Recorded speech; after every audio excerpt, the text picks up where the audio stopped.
raised. However, I have a slightly different view.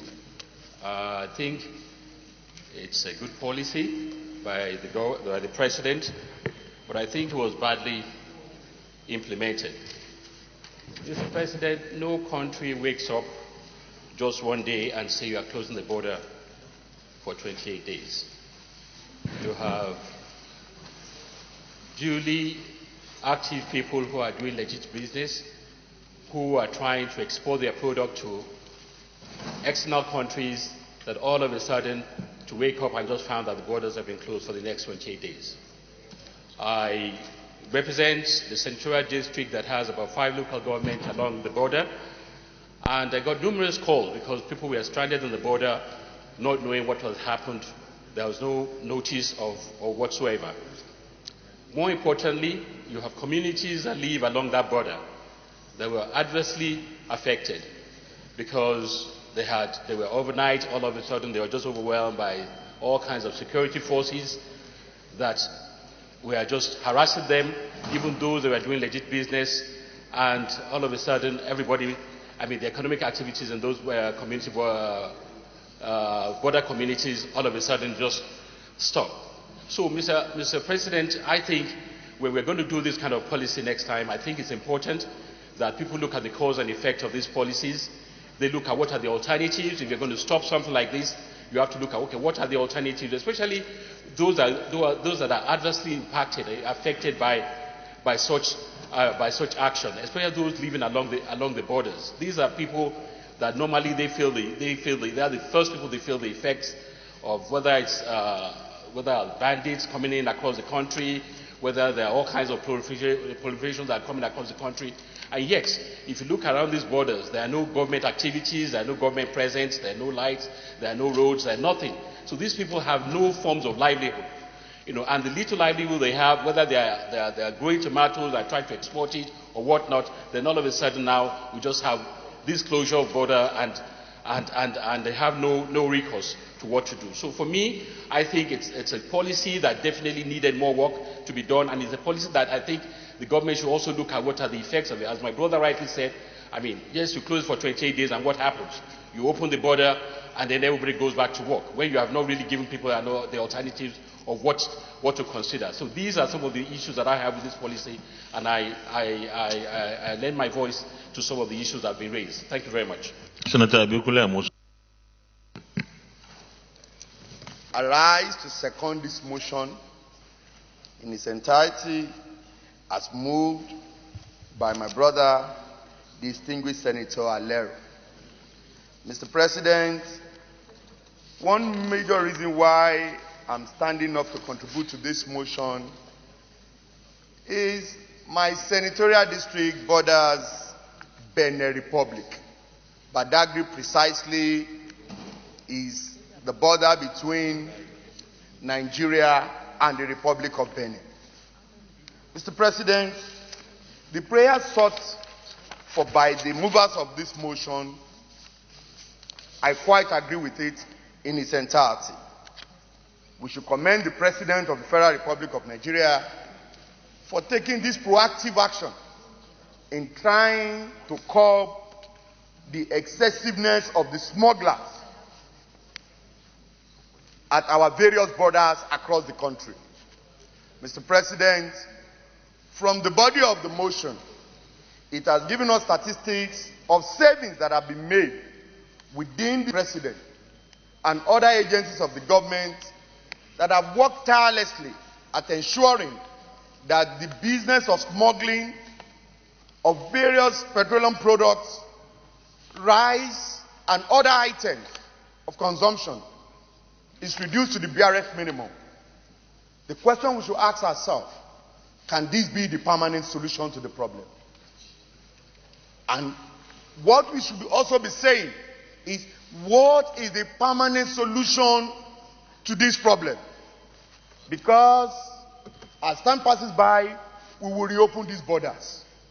And once we reopen the borders, will there be permanent solutions? Will there be no smuggling of petroleum items? Will there be no smuggling of rice and other consumables? if it is not going to give us the permanent solution, what we should be addressing, after commending the efforts of the President for all the savings that have been made, because I can recollect that the consumption of petroleum products alone in Nigeria has reduced by 11 million liters as a result of this closure. Also, as the mover of the motion have rightly said, rice millers have gone back to work. Farmers have returned to the farm because there is high demand for Nigerian rice across the country. I can tell you for free, sir, one of the marketers of this rice make it known to me that he has made a deposit for more than five trailers of rice, of Nigerian rice. Up to today, this is 3 months in a row, he has not received one. It shows that there is the demand for the product is in high demand. So, Mr. President, I want us, using our various standing committees of the Senate, who are responsible for this particular issue of border controls, to go to work immediately and provide solutions that are permanent in nature as to what we can do to ensure that our border is safe, that there is no smuggling of products into our country is reduced to the barest minimum, and foreign exchange. We are receiving more foreign exchange into the country. So we need the various standing committee of the Senate to go to work as soon as possible to ensure we have a permanent solution to this issue of incessant smuggling of products across our borders from time to time. So I commend the mover of this motion, and also that I'm in support of this motion in its entirety. Thank you, Mr. President. Senator Tolu Odibi. Mr. President, my name is Tolu Odibi. Closure was announced, and I'm speaking with the background that I've had the opportunity to govern that beautiful state, Ogun State, for 8 years. And I know that all our people within the border towns, we've been having this issue for long, since the one that I've been there as governor, even before being governor there. I agree that yes, there is need to sanitize our borders. Indeed, there was a time that I learned, I didn't know, that we have the most porous, the number of borders that we have within Ogun State in the country. At that time, they took them to about, I think, 200 and something illegal routes. So clearly, there's need for us to sanitize this, our border with all our neighbors. But in doing this, Mr. President, I think we should think this through. I support in its entirety the closure of the border, maybe for a time, maybe 1 month or so, for them to now be ingenious and think about how we can have a lasting solution to what is happening. But if we decide to just close it indefinitely, then it will affect our people, not just people in Ogun State, everybody. Because there are some genuine people that are doing genuine business. And under the movement of free movement of goods and services, we cannot be seen that we just close our border indefinitely and believe that we'll get this result. Ultimately, it may not give us the much desired results. Yes, I'm aware, I agree, that within that short time of closure, our daily consumption has dropped, which, of course, everybody knows that we do not consume the number of liters that we banded every day that this is our consumption. That has reduced by about 11 million or so. A lot of other things has followed. This illegal smuggling of rice, of other products, it has reduced. Indeed, in the area of security, particularly up north and down south, it has reduced. This proliferation of all of these arms, not even just small arms, it has reduced. But that will not mean that great number of Nigerians that are those that are not of means, majority of them, they are affected by this closure. Some of them, those even industrialists that have all their goods into the West African sub-region, they've conquered the place. They cannot move their goods now.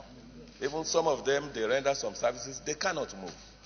I remember that some are people that are in the universities in Ghana, and some they used to go by road. They complain that they cannot move. So since the border closure, I know what our people will be doing. When I say our people, all of those people that still does business. Of course, no sane person will support smuggling. No, I'm not. Indeed, I was supporting custom and other agencies to ensure that we reduce to the bare minimum the issue of smuggling. But as we are doing that, we must know who we are, and we must know where we are. As we speak today, there are all these small peasant farmers, everything that they do. They cannot even take it to anywhere because of what has happened. So I believe that we should use this closure that we did to think it through and see how we can have a very long-lasting solution to all these smuggling activities that is happening. Because day in, day out, and people are there, they don't have anything doing again. We are not supporting smuggling, they know, and that's why we encourage them that if we look inward, we can do better. Indeed, we can. All the West African sub-region, they don't have anything. It is us that should be supplying them rather than now relying on all those smuggling items. So, once again, in supporting this, with this qualification that I've mentioned, I believe that custom and other related agencies, particularly even our security agencies, they should all come together and fashion a long-lasting solution to ensure that, yes, at times like this, we may close our border just to allow us to think solutions through that will be long-lasting. Thank you, Mr. President. Senator Gabriel. We have multilateral and bilateral agreement. Within the West African sub-region, we have the ECOWAS that we've signed to that allow us to open our borders to all kinds of people and persons. And so why closing our borders?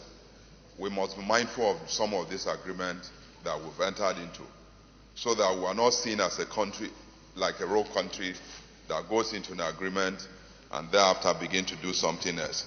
But having said that, Mr. President, like have been said here, what is the permanent solution?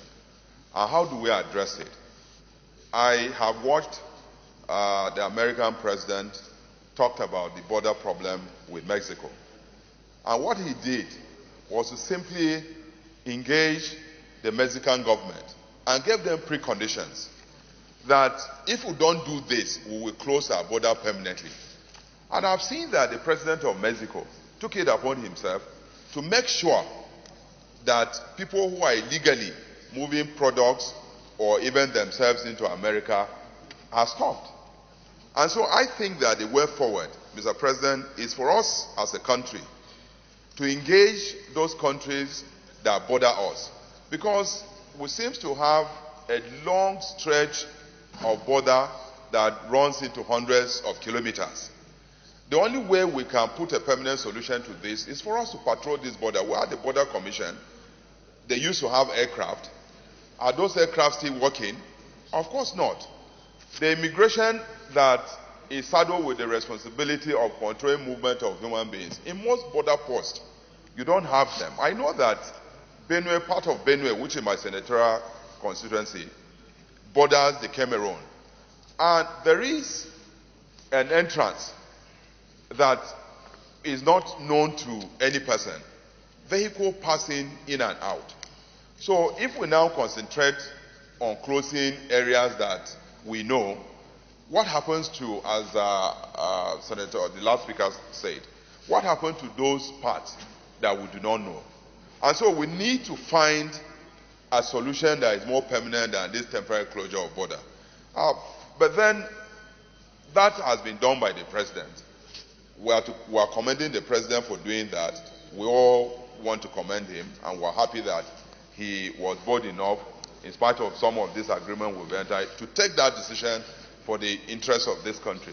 But beyond that, as representative of the people, how are we going to support the president to find a permanent solution to this? And the only way we can do is with the power of appropriation. We have the power to allocate money to the first and foremost the Border Commission, Let us have those aircraft that are used to patrol our borders. None of those aircraft is working. Let us make sure that we identify areas where these people are carrying all these nefarious activities. Because there are roads. If we go to Kebbi, for instance, I've been to Kebbi. You know, you put one leg one side, one leg, you are in Niger and in Nigeria. Those areas are not manned by any person.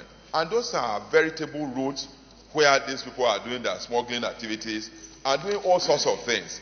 Until we have the Border Commission working and the Immigration and Custom living up to their responsibilities, border closure temporarily will not solve the problem, as has been canvassed here by a lot of us. So let us, as a Senate, give the President the support that he needs for us to secure this country, not just from smuggling, but from terrorism, as been canvassed by Senator Alero in his listening. So, Mr. President, I also strongly support this motion, but, Mr. President, I would want to, when it comes to amendment, I hope you will allow me to introduce an amendment in some of the prayers. But otherwise, this is a very good motion. We commend the President for doing it.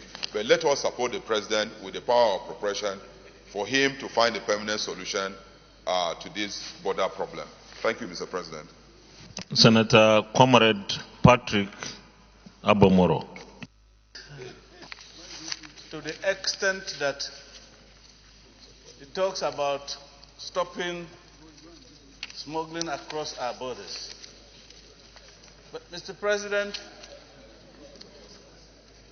I think that we are administering a wrong dose of medicine for a sickness that seeks to kill us. And, Mr. President, I think that when issues of this nature occur and smuggling is involved, closing our borders, certainly, to my mind, is a list of options. Mr. President, as I speak to you now, we have about 87 legitimate legal routes into Nigeria. On the contrary, Mr. President, we have over 1,097 illegal routes into Nigeria. And one of the bans of our security agencies manning our borders has been, Mr. President, the inadequacy or incapacity of the agencies to man even the illegal routes than the legal routes. And so, Mr. President, when we close the legitimate routes, the problem of our people is compounded by the fact that those who do legitimate businesses are also stranded and caught in the crossfire. As I'm talking to you, Mr. President, today, our legitimate legal importers of goods are stranded at the borders. Some of the goods are perishable. They waste. Even those who have paid legitimate titles, duties, are not even allowed to cross the borders. And Mr. President, it may interest us to note that we are more of a consuming country than a manufacturing country. And so most of the goods items that we consume here are imported across our borders.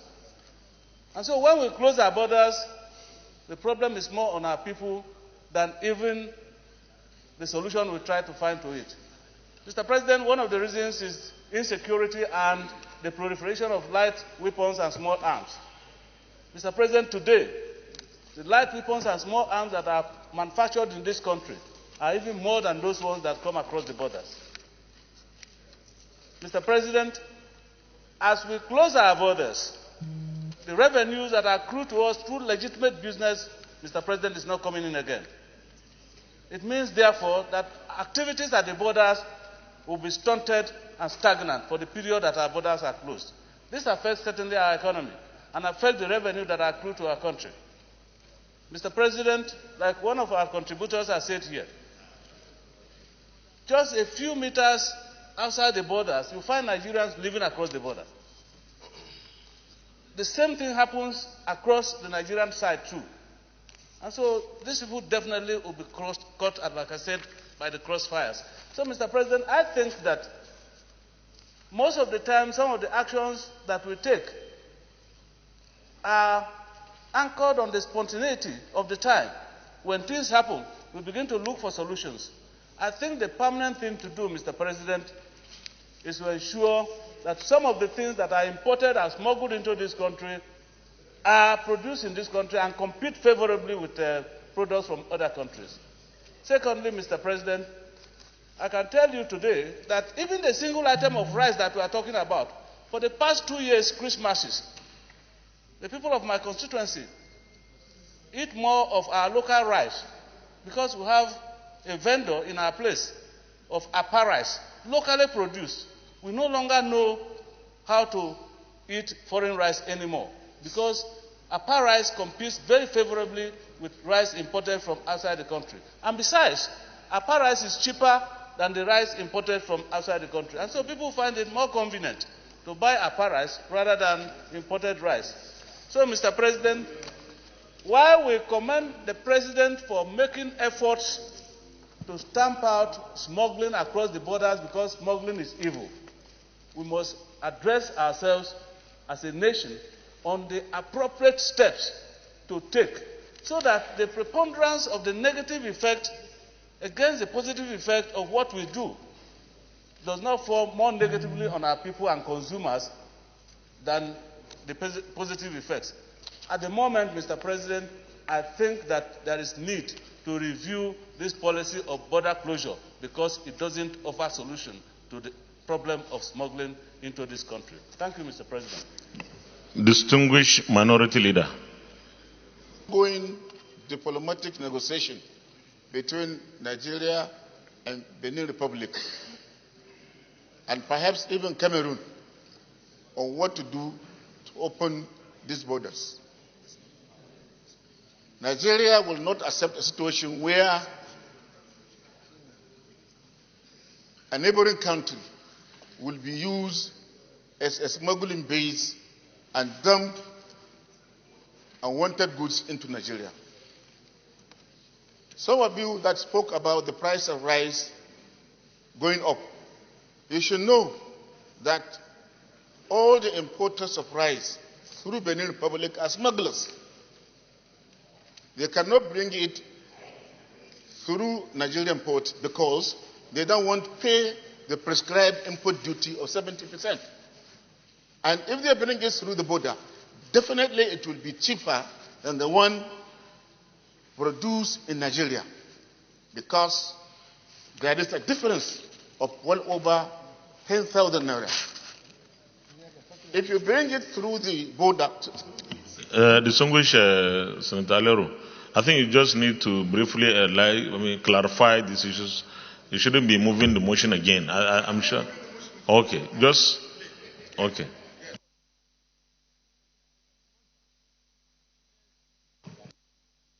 Is watching us, and I want us to clear the air properly. Secondly, on the issue of security, it has been said time without number that most of the illegal arms that are coming into this country are coming through the border. And there is no way Nigeria will allow this kind of situation to continue when we are facing insurgency, armed banditry, and armed robbery in the country. Mr. President has taken the right decision.